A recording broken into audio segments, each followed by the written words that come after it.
Ravens sat on a tree, down, hey down, hey down, hey down. They were black and stained my feet with a down. One of them said to his mate, what shall we for our breakfast take? With a down, derry, derry, derry, derry, down. Down in yonder green field, down, hey down, hey down, hey down. It lies a knight slain under his shield with a down. Down there comes a fallow doe, brave with young as she might go. With a down, derry, derry, derry, derry, down.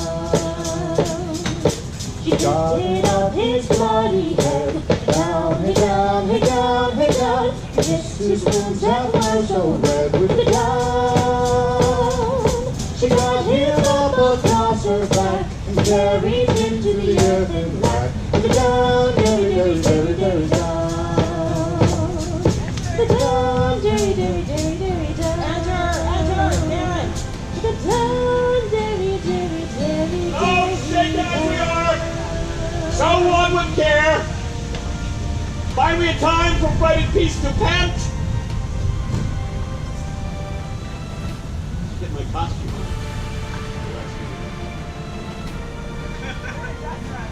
Yeah, okay. Bright peace to pant and the new operative new broils. The place is far remote. No longer so the entrance of the soil. No more shall this. I can't work like this. No more shall the entrance of the soil be daubed in the cheek of our own person's blood. March we one way, and be no more opposed against acquaintance, kindred, and allies. As far as to the sepulchre of Christ, forthwith the power of English shall be levied, to chase those pagans in those holy fields over whose acres walked those blessed feet which 1,400 years ago were nailed for our advantage on the bitter cross. But this our purpose now is 12 month old, and bootless is to tell you we will go. So let me hear of you, my gentle cousin Westmoreland, what yesternight our council did decree to forward this dear expedience. Release. This case was hot heat, but yesterday when all aboard they came across a whale laden with heavy news, whose words were that the noble Mortimer leading the band of Herefordshire against the irregular wild Glendower was by the rude hands of black folks mistaken. 1,000 of our men butchered. Seems then that the tidings of this broil break off our business to the Holy Land. This festival is it, my lord. For from the north there came even more unwelcome and uneven than thus is it report that the gallant Hotspur and the Earl of Douglas at home did met, where they did spend a sad and bloody hour. Here's a true industrious friend, Sir Walter Blunt, who rides on his horse, and he has brought us smooth and welcome news. The Earl of Douglas is discomfited. Of prisoners, Hotspur took Mornay, Earl of Fife, and the eldest son of Peter Douglas, and the Earl of Atholl, of Murray, Angus, and Menteith. So 'tis a conquest for a prince, also. Yeah, that makes me sad and makes me sin, and envy that my Lord Northumberland should be the father of so blessed a son who is the theme of honor's tongue. It's riot and dishonor stain the brow of my young Harry. Some night-tripping fairy that exchanged in the cradle floors our children of the love. Called mine first his compassion, and when I have his fairy, be mine. That is on my thoughts. What think you, cuz, of the young Hotspur's pride? The prisoners that he in this adventure hath surprised, he takes for his own use, and sends me word I shall have none but Morday, Earl of Fife. This is his uncle's doing. This is bluster, malevolent to you in all aspects. But, we have sent for him to answer this, and we will then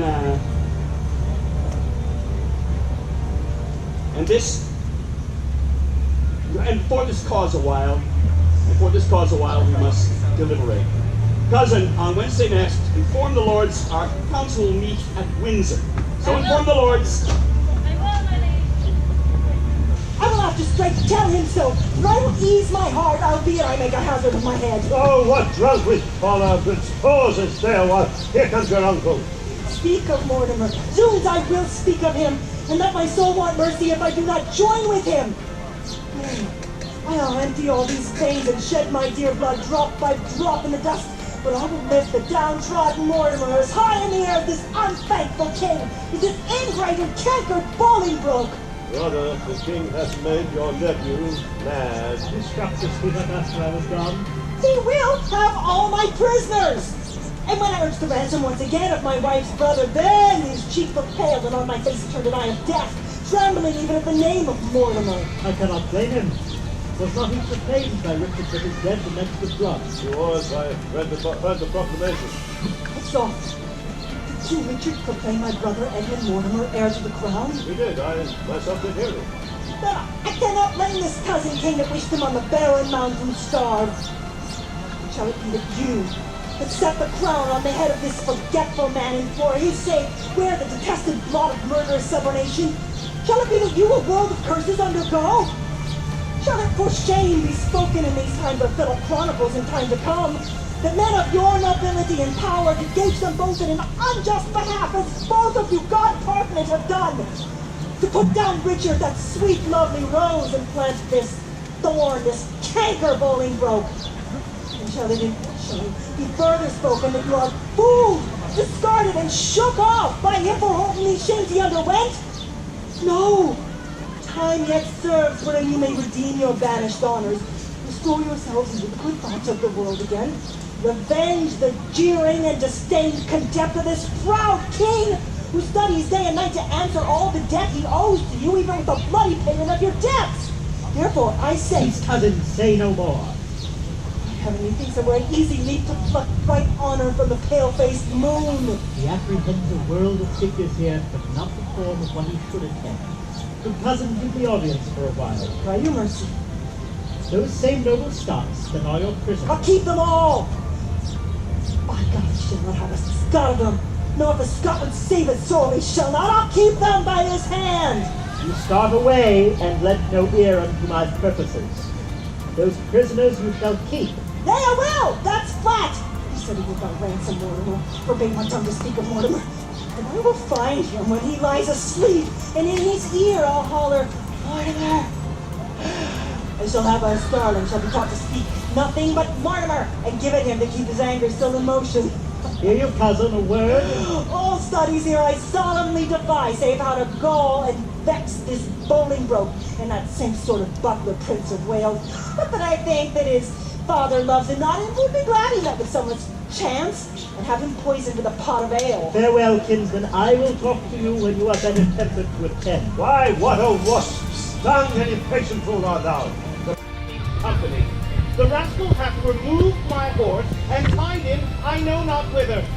A plague upon it, when thieves cannot be true, one to another. Give me my horse, you rogues! Give me my horse and be hanged! Peace, you cutputts! Lie down, lay down your cloaks to the ground, and listen up and hear the cut of conference. Have you any levers to lift me up again, ease down? But I'll not venture my flesh so far afoot again for all the coin in thy father's exchequer. Pretty good Prince Hal, help me to my horse, good king's son. Help you, rogue, shall I be your hostler? Go, hang thyself and thine own heir-apparent daughters. If I be tamed, I'll peach for this. If I not have ballads made on ye all and sung to filthy tunes, let a cup of sack be my poison. Stand! So I do against my will. Casey! Put on your business! There's party coming down the hill. Sir, you four shall front them in the narrow lane. Ned Poins and I will walk lower. If they escape from your encounter, then they light on us. How many be there of them? Some 8 or 10. Bazoons, will they not rob us? My horse stands behind the hedge. None meets him, there thou shalt find him. Farewell, and stand fast! Ned, where are our disguises? Here hard by, stand close. Now, my masters, every man to his business. Come, neighbor. The boy will lead our horses down the hill. We'll walk a foot a while and ease our legs. Huh. Stand!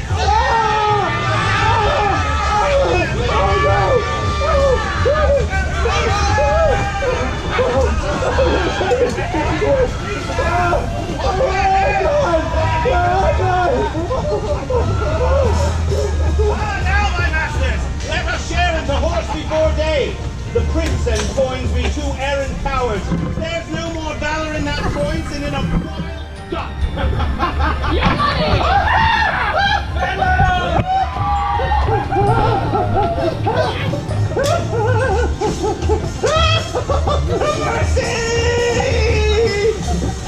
God has much ease! Not merely to horse away, good Ned. Falstaff sweats to death and lards the lean earth as he walks along. Were it not for laughing, I should pity him. Oh, the poor fat roared. But for mine own part, my lord, I could be well contented to be there in respect to the love I bear your house. He could be well contented, why is he not then? In respect to the love he bears our house, he shows in this that he loves his own barn better than he loves our house. This is some more. The purpose you undertake is dangerous. But that's certain. It's dangerous to take a bold.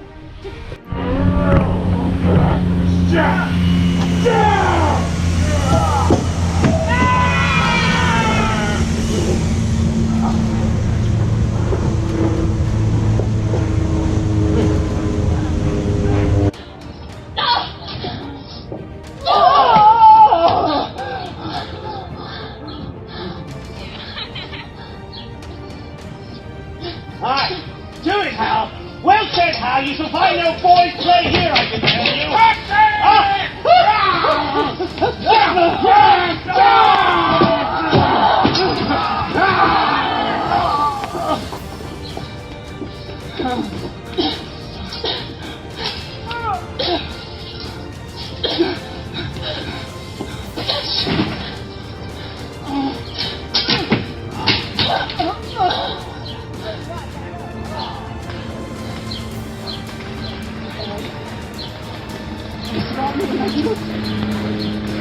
I'd rather broke the lost it for the life than those proud titles thou hast won of me. They wound my thoughts worse than toward my flesh. The thought's the slave of life, and life's time's fool. And time that takes survey of all the world must have a stop. Oh, I can prophesy. The thirsty and cold hand of death lies upon my tongue. No, Percy, thou art dust and fruit. The worms, dear Percy. Farewell, great heart. Adieu. Take thy praise with thee up to heaven.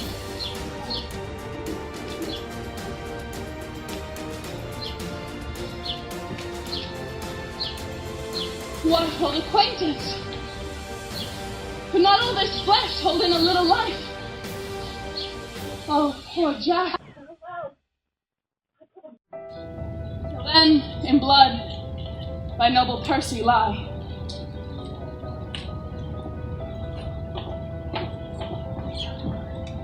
Embowelled? If you embow me today, I'll give you leave to powder me and eat me too tomorrow. Splug. 'Twas time to counterfeit, or that hot termagant Scot had paid me Scot and lot too. Counterfeit? Nay, I lie. I am no counterfeit, but the true and perfect image of life itself. The better part of valor is discretion. In the which better part, I have saved my life. I am afraid of this gunpowder Percy, though he be dead. How if he should counterfeit too and rise? Oh, by my faith, I am afraid he would prove the better counterfeit. Therefore, I'll make him sure. Nay, and I'll swear I killed him. Why may not he rise as well as I? Nothing confutes me but eyes, and no one sees me. Therefore, Sirrah, with a new wound in your thigh, come you along with me.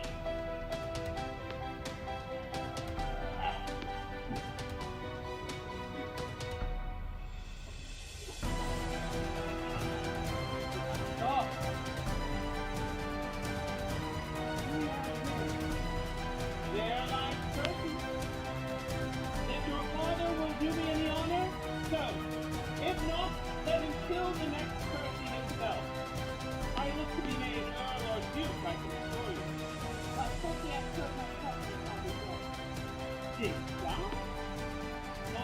Lord, how this world is giving to mine. I grant you I was down and out of breath, and so was he, but he goes rose at him, and fought a long hour. I'll take my death, I gave him this wound upon the thigh. Dude, if the man were alive and would deny it, I would make him eat a piece of my soul. This is the strangest story I've ever heard. This is the strangest fellow, Brother John. Come, bear your luggage nobly on your back. For my part, if the lie may do thee grace, I'll gild it with the happiest terms I have. The trumpet sounds retreat, the day is ours. Come, brother, let us to the highest of the land to see which friends are living and who are dead. I'll follow,